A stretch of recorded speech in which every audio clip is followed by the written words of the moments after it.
Welcome to Gospel Tangents, the best source for Mormon history, science, and theology. I'm Rick Bennett. Joseph Smith's plans for the early temples would have housed an NBA-sized court as well as an Olympic-sized pool, all while still allowing temple rites to be done at the same time. How do we get to that conclusion? David Hall is the chairman of Hall Labs, and he's going to tell us more about that in our next conversation. You won't want to miss it. Check it out. But it's very dense, right? So on the COVID thing, COVID transmission, if we're really honest with ourselves, came because of our central air conditioning systems. If you look at where the bulk of the deaths happened, they happened at centrally air-conditioned and heated facilities. So, nursing homes, hospitals. Yeah. And those were the hot spots everywhere in the whole world. And when none of us woke up to the fact that when somebody coughed and they had COVID, the air conditioning picked it up and put it to every other room. By definition, that's how it happens. So it spread very fast. It wasn't person to person. We helped it out. So now we've understood this in our own systems for a long time, and so we have a company called Comfort Wall that has been developing an air conditioning system that's a heat pump based system, and every unit does its own independent air conditioning, no central air conditioning at all. So you contaminate only yourself. That's it. And the hallways not done centrally, everything is independent. So now if you wear a mask, or even better, a microclimate, which you saw, right, you're safe. So you had to engineer this new heating and air conditioning system, essentially. Yeah. And with air filters and everything like that. I know that in the past we've talked about smart toilets, which sounds like a strange topic we have on here on Gospel Tangents, but you showed me, we'll talk about, because you created the smart toilet, right? And why, there's a couple reasons why you've done that. Go ahead and tell us why. Yeah, and the name of it is actually Medic.life. So we don't even call it a toilet. It just happens, as you saw, to have lots of stuff in it, right? Yeah. It's like about a Jetson. Where the tank is all electronics. And pumps and all kinds of things. Yeah. So, because you have to go, you don't have to go to your doctor. And you don't until you're sick, right? We're all pessimists on that. We go only when we have to, and our wife makes us go, right? So, but you have to go to the toilet. Right, every day. And so we want it to be no different for you. So you don't take a stick out, you don't do a thermometer, you don't do none of that stuff. You don't stick yourself, you don't put something in your mouth. You just sit down and you go, right? And you do that multiple times a day. So if we're sampling your urine, and a few years from now we're even going to be sampling the solid waste, we can do a database for you, which would be your data, which would give you trends on your body, which would be far superior to hospitals and all the stupid ways we do things nowadays. Because we're spending all of our money on the last 10 years of our life when we should be spending that money evenly and probably biased towards early life. Excuse me. So Medic is going after that. And then we have another project, which is Everflow Shower. The only place you get naked voluntarily. You don't even like to do it for the doctor or the nurse, right? Well, there's modern transducers that can scan you, and do all kinds of things that better than a doctor can. So while you're in the shower enjoying this Everflow thing because of what we talked to you about, the energy going around and the water being purified so you're not wasting water, it's also scanning you. And then that's additional information that goes to your medical records So now if there's a mole that's growing too fast on your back and you've never even seen it, at least your shower sees it. The algorithm, warns the doctors, and so professional people look at it. They go in and take it off, and now instead of having you in cancer therapy for 3 years at $200,000, it was a $100 scalpel, right? That's the difference between preventative medicine and day-to-day data that's smart with algorithms compared to our old-fashioned and broken hospital and doctor system. Yeah. Well, and going back to the smart toilet, one of the things that you told me that kind of blew me away was how many diseases you can catch with just your urine. Can you tell us about that? Yeah, so in the future, once spectrometry and other things like that continue to make progress, 4 or 5 times a day you're urinating, right? Yeah, we're getting a urinalysis. Yeah, and so there's 48,000 already identified issues that can be determined out of your urine. Now, unfortunately, we only use a few because we go and pee in the cup when we have to, right? And the doctor sends it to the hospital, and we get a $250 bill to see 1 or 2 things, right? That's where we're at right now.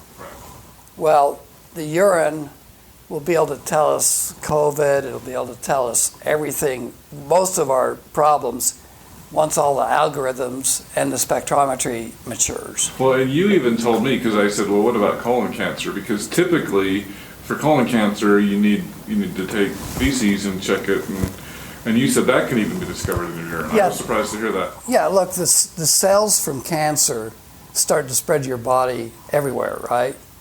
And then, of course, your body is busy trying to get rid of them, right? And a lot of them, of course, will come, and that's why eventually we want to analyze the stool as well. But lots of things can show up in the urine that we don't even have the way to look at now because it's too expensive, because it's, $200 every time you go do it, right? Maybe 300 or 400. Well, if it's only pennies because it's just part of the toilet, now all kinds of scientists all over the world can start targeting it. So if you get 100,000 scientists, each specializing on just one thing, and they're able to look at this mass data, I mean, talk about big data. Right. Big data, right? Then all these things will go away, and we have to, in order to have this futuristic society, get our health costs way, way down. Yeah. We can't continue this silliness that we're doing. Well, and I mentioned to you, so what about the cost of those smart toilets are gonna they're be gonna more, right? But you have an answer for that. Yeah, they're starting out $2,000 or $3,000, right? But there's nothing expensive in it. It's electronics and plastic pumps and stuff like that. It's going to get down to $200, and it's going to be so cheap your insurance company will try and get you to have it, right? Why? What are they trying to do is reduce costs, right? The hospital isn't. The doctor isn't, right? They're your enemy, right? The insurance guy is actually on your side, right? He wants costs going down. So they'll probably give you a discount on your insurance if you'll put it in. That's what'll happen. So therefore, we can catch colon cancer before it kills you. Yeah. And I mean, even breast cancer and everything, right? All those things. Yeah, theoretically, everything that ails us show up in either the urine or the stool. And I didn't show you the stool toilet, but we're working on it. And so we're working on simple ways to do sampling all the time. It's just like you saw with the urine, how simple that is. Yeah. So that'll happen. And this idea will catch on. It won't be just us. And so this is how we can fit 100,000 people in a very small area and keep them healthy. Right. And see, right now we're trying to make our home a mansion, our little kingdom, right? We even put fences around, and many times we'll even put castles and make it look like a castle, right? Because we want to be a king, right? Well, what our scriptures especially our scriptures, but even the Bible, are trying to tell us as a society is the community is your mansion. And then if you also have really nice buildings, I mean, Bill Gates cannot build a mansion as nice as New Vista. You can't, because you need people. What good is it to have a basketball court in your home if nobody comes? You know, the nice thing about you've got 24 buildings, each with 2 NBA basketball courts. Can you imagine that? 1833 spec, exactly for an NBA basketball court. Basketball wasn't even invented. That's right. Olympic pools, exactly the size of Olympic pools. That's only 5 years old for that size. 1833, talk about visionary.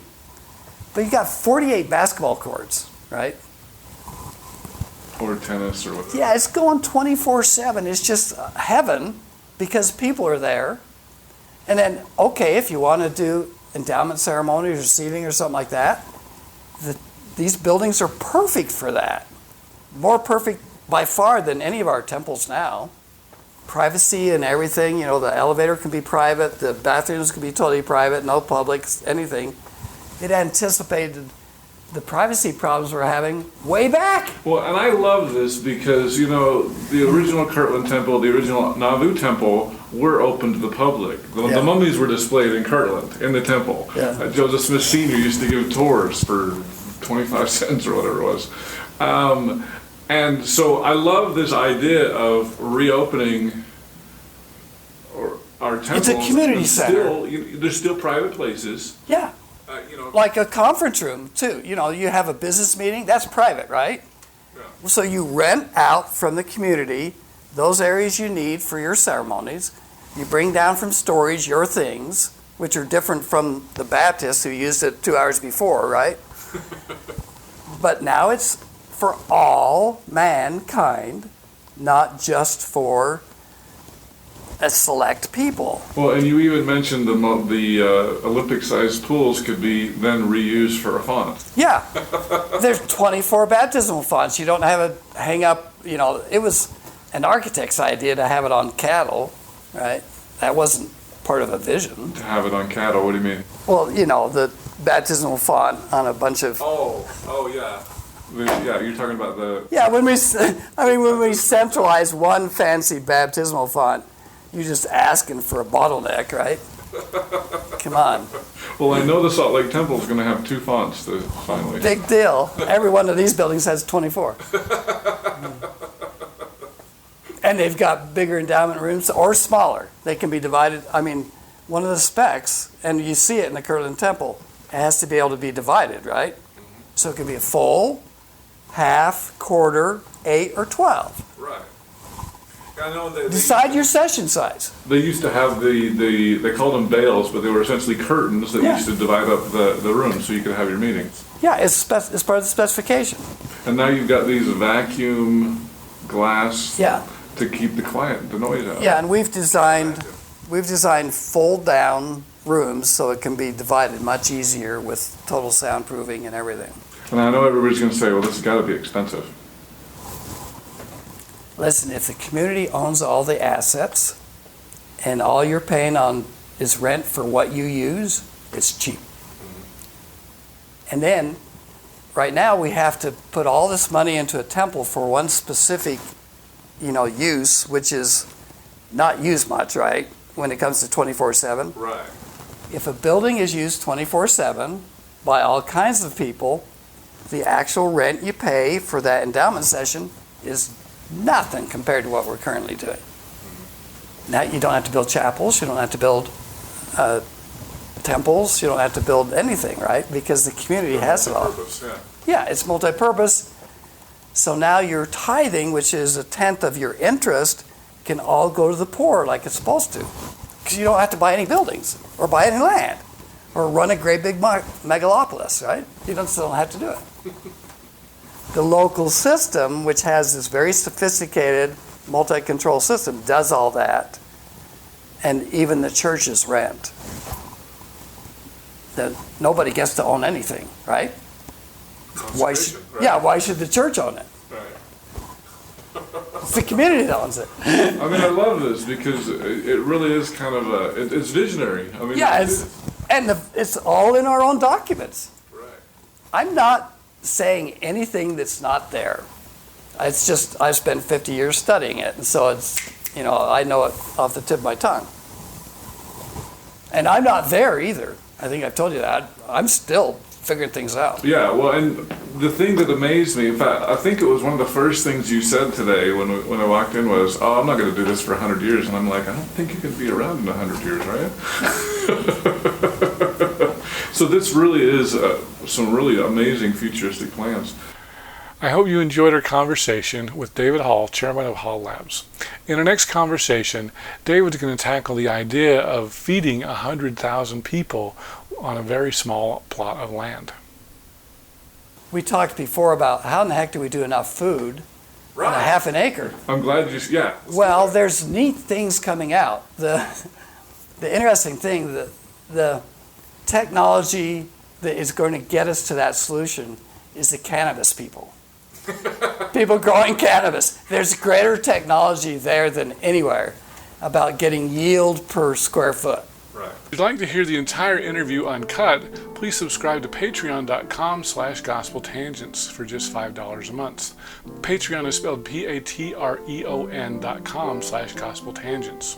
If you'd like to watch the entire video, you can subscribe at YouTube, Patreon, or on my website at gospeltangents.com and click the yellow subscribe button for just $8 a month. PDF transcripts are just $10 a month, and you can get those on patreon.com/gospeltangents or on my website. I'll send those to you as soon as I've finished completing it. If you'd like to get a paperback and PDF, just subscribe for $20 a month at either Patreon or on my website. Individual paperbacks are available at Amazon.com. Just do a search for Gospel Tangents Interview, and you can find all of our past interviews there. Show your Gospel Tangents pride by purchasing a t-shirt on our website at gospeltangents.com/shop. Subscribe on Apple Podcasts at tinyurl.com/gospeltangents. You can get our latest updates by friending me at Facebook, or you can also follow our page at facebook.com/gospeltangents. Become an insider and you can see the newest videos. Follow us on Twitter at Gospel Tangents. Click here to subscribe, here for a transcript, and over here we've got some of our great videos. Thanks again.